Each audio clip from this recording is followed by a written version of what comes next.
ఇలా మేడం. ఏపీలో నెక్స్ట్ ఎవరు సీఎం అయితే చూడాలనుకుంటున్నారు? నెక్స్ట్ ఆల్మోస్ట్ మళ్ళీ జగనే అవుతారు అనుకుంటున్నాను మేడం. ఎందుకని జగన్ గారే అనుకుంటున్నారు? ఎందుకని అంటే ఇప్పుడు మన పవన్ కళ్యాణ్ గారు కానీ చంద్రబాబు నాయుడు గారు ఇద్దరు కలిసే వస్తున్నారు. సపోజ్ అంటే సీట్లు కొంచెం డివైడ్ అవ్వచ్చు, బట్ కొంచెం జగన్మోహన్ రెడ్డి గారు కొంచెం బలగం ఎక్కువ ఉందని నా ఆలోచన అంతే. ఓకే, అతని పాలన చూసారు కదా ఈ 5 years, ఎలా అనిపించింది మీకు? 5 yearsలో అంటే ఇప్పుడు ఇప్పుడు వృద్ధులకి పింఛన్ ఇస్తున్నారు కదా, దాని పరంగా బాగానే ఉంది మేడం అంతా.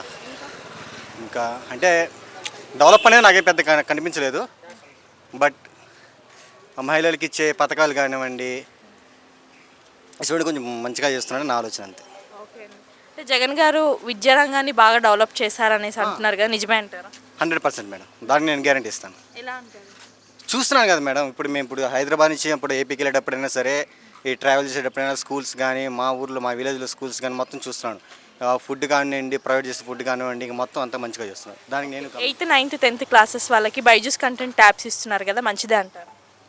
మంచిదే మేడం, మంచిదే. సో అంటే ప్రైవేట్ స్కూల్లో చెప్పినట్టు డిజిటల్ స్క్రీన్లపై క్లాసెస్ చెప్పడం అదేలా ఉంది? మంచిదే కదా మేడం. ఇప్పుడు మిడిల్ క్లాస్ వాళ్ళు చదివించిన కూడా ఉంటారు. ఇప్పుడు వాళ్ళకి తెలుస్తుంది కదా స్మార్ట్ ఫోన్ అంటే ఏంది, అసలు ఎట్లా వాడాలనేది కూడా. సో అది మేలే అనుకుంటున్నాను.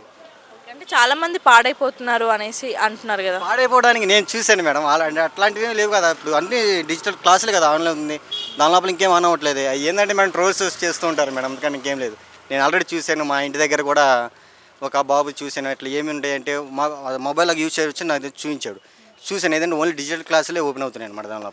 దాని లోపల ప్రాబ్లం లేదనుకుంటున్నాను నేను. ఓకే, వైద్య రంగం కూడా ఇంప్రూవ్ అయిందనేసి అంటున్నారు కదా. వైద్య రంగం అంటే నేను పెద్ద గమనించలేదు మేడం, తెలియదు. కానీ పెన్షన్ ఆరోగ్యశ్రీ, వైఎస్ఆర్ ఆరోగ్యశ్రీ బాగానే ఎలిజిబుల్ అవుతుంది మేడం. వరకు చేశారు కదా, ఇలా అనిపిస్తుంది.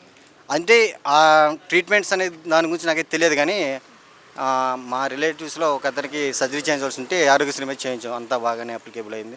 అవగానే మళ్ళీ ట్రీట్మెంట్ ఛార్జ్ మొత్తం వాళ్ళే తీసుకున్నాం, మేము రూపాయి కూడా పే చేయలేదు, అంత మంచిగానే చూసుకున్నాం. ఓకే, అంటే జగన్ గారు సింగిల్గా వస్తున్నారు, మిగతా పార్టీలు ఒకటిగా వస్తున్నాయి కదా, మీకు ఎలా అనిపిస్తుంది, మీరు ఎలా భావిస్తున్నారు? అంటే మేడం సీట్లు అయితే కొంచెం తగ్గుతాయేమో కానీ, బట్ ఆల్మోస్ట్ జగన్ గారే వస్తారని నా ఆలోచన అంత, అందుకని ఇంకేం. పవన్ కళ్యాణ్, చంద్రబాబు నాయుడు గారు, జగన్ గారు, వీళ్ళలో జనాలు ఎవరిని నమ్ముతారు? ఐ థింక్ ఇప్పుడు చంద్రబాబు నాయుడు గారిని చూశారు, జగన్ గారిని చూశారు, పవన్ కళ్యాణ్ ఒక్కరినైతే చూడాలనుకుంటున్నారు మేడం. కానీ ఇప్పుడు మళ్ళీ చంద్రబాబు నాయుడు గారు మళ్ళీ పవన్ కళ్యాణ్ గారు ఇద్దరు కలిసి వస్తున్నారు కదా. ఇప్పుడు నెక్స్ట్ ఒకవేళ సీఎం అయినా కానీ ఎవరు అవుతారు మేడం? మరి పవన్ కళ్యాణ్ గారు ఏమవుతారు సార్? అట్లా. ఓకే, సో ముగ్గురికి తేడా అంటే ఏం చెప్తారు? తేడా అంటుంటే ఇప్పుడు మేడం, ఇప్పుడు సపోజ్ జగన్ గారు అనుకో ఉన్న పథకాలనే కొంచెం ఏమన్నా డెవలప్ చేస్తాడేమో. ఇప్పుడు మళ్ళీ పవన్ కళ్యాణ్ గారు కలుస్తున్నారు, చంద్రబాబు నాయుడు కలిసి ఇద్దరు కలిసి చేస్తున్నారు. సో వాళ్ళిద్దరూ కలిసి చేస్తున్నారు, మళ్ళీ ఎటువంటి పథకాలు వస్తాయి ఏంటి, మళ్ళీ జనాలు కొంచెం కన్ఫ్యూజ్ అవ్వచ్చు. ఇద్దరు కలుస్తున్నారు కదా, ఇప్పుడు సపోజ్ సార్ చంద్రబాబు నాయుడు గారిని చూసాము, పవన్ కళ్యాణ్ గారు కూడా చూద్దాము అనే ఆశతో కొంచెం సీట్లు కూడా పెరగవచ్చు సార్కి, పవన్ కళ్యాణ్ సార్కి. ఒక ముక్కలో నెక్స్ట్ సీఎం ఎవరు అవ్వాలనుకుంటున్నారు?